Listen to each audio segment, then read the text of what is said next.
on va parler des États-Unis avec Donald Trump qui forme chaque jour un peu plus son nouveau gouvernement. On est avec Nicolas Conquer. Bonsoir à vous. Vous êtes porte-parole des Républicains Overseas France, c'est bien ça? Absolument. Et alors, on a cette image. Alors, je la décris pour nos auditeurs parce qu'elle est absolument spectaculaire. On a Joe Biden et Donald Trump qui serrent la main, tranquillou bilou, devant le petit feu de cheminée dans le bureau ovale, qui n'est pas si grand que cela, parce que j'ai eu la chance de le visiter. Et alors, les deux sont en train de deviser paisiblement, alors que je rappelle que Joe Biden a traité les électeurs de Trump d'ordures et de déchets. Bon. Et alors là, c'est à l'américaine, c'est gentleman agreement, les deux hommes se discutent tranquillement des affaires du pays, c'est ça, Nicolas? C'est paisible, mais on voit que Joe Biden n'a jamais été aussi heureux. Mais oui, effectivement, on a l'impression qu'il est heureux qu'elle ait perdu.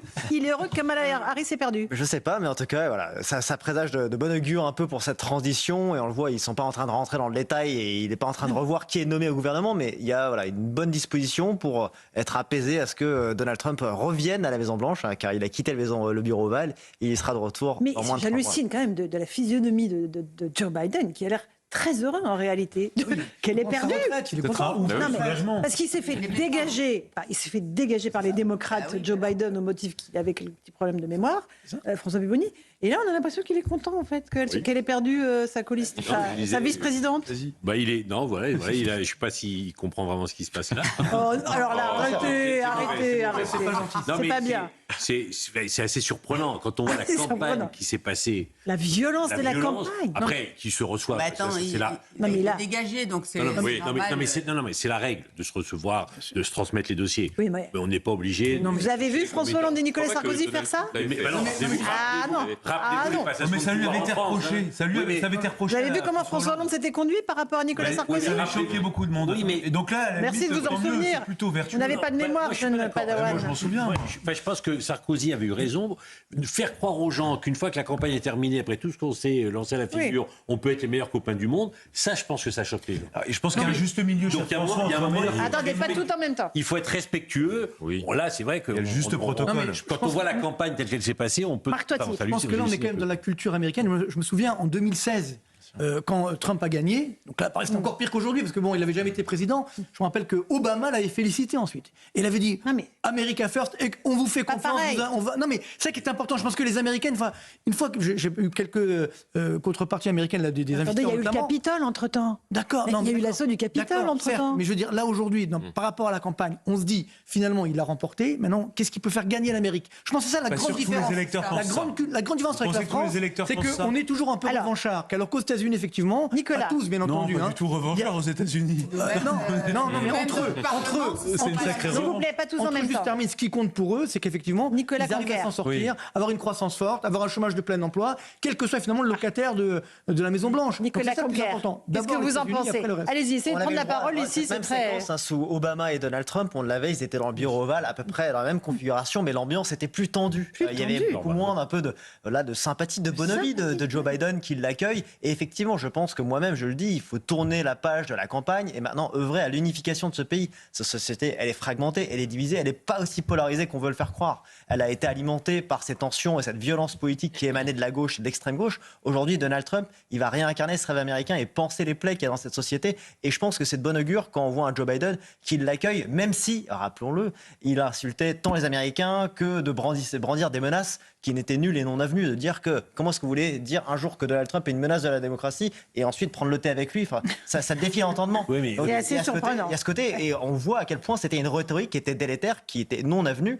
et qui, à mon avis, n'a pas favorisé son camp. Si je peux me permettre, qui explique le fossé entre le peuple et les élites politiques. Parce que on prend le cas en France de François Hollande qui va s'associer pour les élections avec Mélenchon pour expliquer que...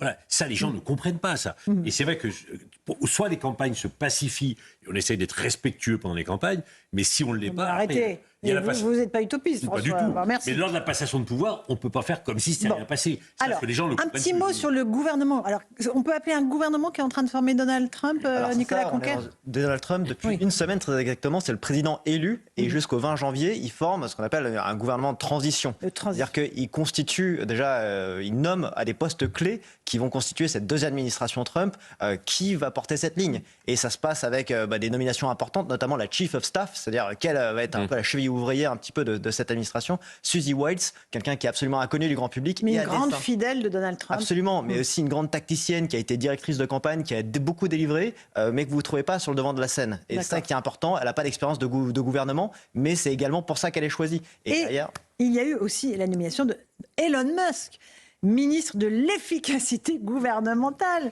C'est absolument hallucinant. Alors, il y a des tweets rigolos. Bon, M. Kasbarian, qui est le ministre de la fonction publique, a félicité Elon Musk en lui disant « J'ai hâte de partager avec vous les meilleures pratiques pour faire face à l'excès de bureaucratie, réduire la paperasserie, repenser les organisations publiques. » Avec Musk, il va beaucoup vite, parce que il s'est fait un petit peu rabrouer, notre ministre. Et bien Valérie Pécresse qui a dit « Comité de la hache anti-bureaucratique, j'en ai rêvé, Elon Musk va le faire ». C'est assez drôle, les réactions à la nomination d'Elon Musk. On voit que ça suscite de l'intérêt au-delà des frontières. Mais même aux États-Unis, je peux dire que les gens sont absolument fascinés parce qu'ils comprennent véritablement la problématique par rapport à ces dépenses publiques qui ne cessent de se superposer, de bureaucratie dont on n'en a plus que faire. Et là, ça permet vraiment d'avoir une approche beaucoup plus d'Elon Musk. On voit des fusées. Là, ça va... Non, mais c'est des fusées. Oui, alors la hache, si vous voulez, mais c'est l'efficience, le résultat. Et je pense qu'effectivement, on en a éminemment besoin en France et dans les autres démocraties. Marc, je sens que vous allez bondir. Oui, justement, non. La dette. Non, il y a deux choses très importantes de savoir, parce que déjà, effectivement, le grand public ne le sait pas. Nous, en France, le poids des dépenses publiques, c'est plus de 57% de notre PIB, de notre richesse. Aux États-Unis, ce n'est que 34%. Et pourtant, ils veulent effectivement couper à la hache. Avant Musk. Après, je sais pas combien de pour être honnête, 34%, c'est pas assez. Moi, je dirais que c'est pas assez, évidemment. Il faut peut-être un peu plus. Mais là, a priori, ils vont encore réduire. Surtout les dépenses de fonctionnement, les dépenses bureaucratiques. Et là, nous, en France, effectivement, les champions du monde. Donc, quand on voit qu'aux États-Unis, où justement, il y a déjà énormément d'efforts qui ont été faits, ils vont encore réduire. Ce que vous dites, alors, nous, évidemment, on a de la marge. Et deuxième point très important, je fais comme Louis, je fais bien. Il n'y aura que 2 points. Voilà. Il n'y en aura pas 10. C'est qu'il y a cette dette publique américaine qui a augmenté à peu près comme en France, certes, par rapport au PIB, à la richesse. Mais néanmoins, on est à 120%. En France, on est autour des 115. Bon, il n'y a pas un gros écart. Mais par contre, la différence, c'est qu'aux États-Unis, avant même Trump, cette dette a généré de la croissance, a généré de l'investissement, de l'innovation, de la croissance et du plein emploi. Ce qui, malheureusement, n'est pas le cas chez nous. Ça, c'est la grande différence. Donc, il y a du boulot avant qu'on y arrive, malheureusement. Alors, ce qui est quand même assez incroyable, c'est la personnalité d'Elon Musk.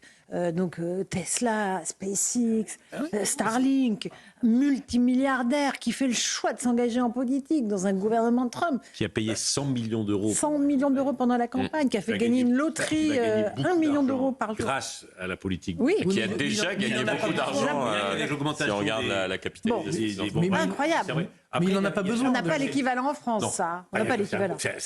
D'abord, c'est impossible. C'est un génie. Parce que nous, on a maîtrisé le financement. Enfin, même si demain, un milliardaire français décidait de dire je paye la campagne.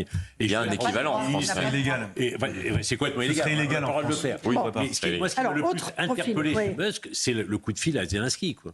Alors, parce que Trump a appelé Zelensky, le président ukrainien, et lui a passé Elon Musk. Il a passé en disant. Mais ils se connaissent peut-être. Qu'est-ce que vous en savez? Oui, mais je pense qu'Elon Musk connaît tout. En termes de. Là, on est en train de gérer un des plus gros, un des conflits. Allez, Naïma, et autre profil après. Il va régler la guerre.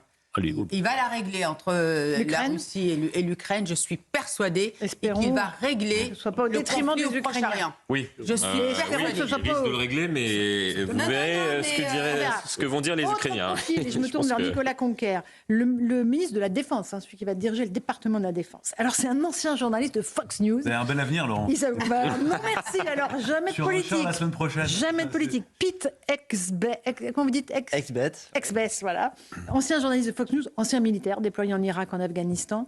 Il a tatoué sur son bras We the People, c'est-à-dire le début de la Constitution américaine, nous, le peuple. Et alors, selon le blog du journaliste Philippe Corbet, qui connaît parfaitement les États-Unis, il a une grande croix tatouée avec une épée au centre. C'est l'évangile de Saint Matthieu. Je ne suis pas venu apporter la paix, mais l'épée. Donc il est quand même assez musclé, ce ministre de la Défense, Nicolas Conquer. Tant physiquement que dans la rhétorique, et aussi sur son parcours. Il apporte une vraie expérience, tant par son parcours universitaire que son expérience de terrain en Irak. C'est un vétéran, et également sur des livres à succès qu'il a pu... et c'est la ligne qu'il porte, qui s'inscrit vraiment dans cette ligne portée par Donald Trump, qui est sans concession, le America First. Il n'est pas du tout en train de faire des compromis. Il a fait un livre qui s'appelait Croisade américaine, où il dit tout comme les croisés chrétiens qui ont repoussé les hordes musulmanes au XIIe siècle, les croisés américains vont rassembler le même courage face aux islamistes aujourd'hui. Oui, c'était une guerre défensive, je crois, les croisades. Et donc, du coup, il s'inscrit un peu dans ce. Il n'est pas dans une conquête et d'interventionniste. Il est vraiment dans une approche de réaffirmer la puissance des États-Unis dans le monde, et notamment par rapport aux différentes menaces auxquelles ils sont confrontés. On le voit, et ça apporte vraiment une nouvelle dynamique par rapport si on regarde poste à poste l'administration Biden versus l'administration Trump. On a une nouvelle énergie qui va s'apporter. Ça va dépoter. Hein. Moi, je vous dis, ça va dépoter. Ça change. Il y a une autre nomination, c'est Élise Stefanik, ambassadrice des États-Unis à l'ONU.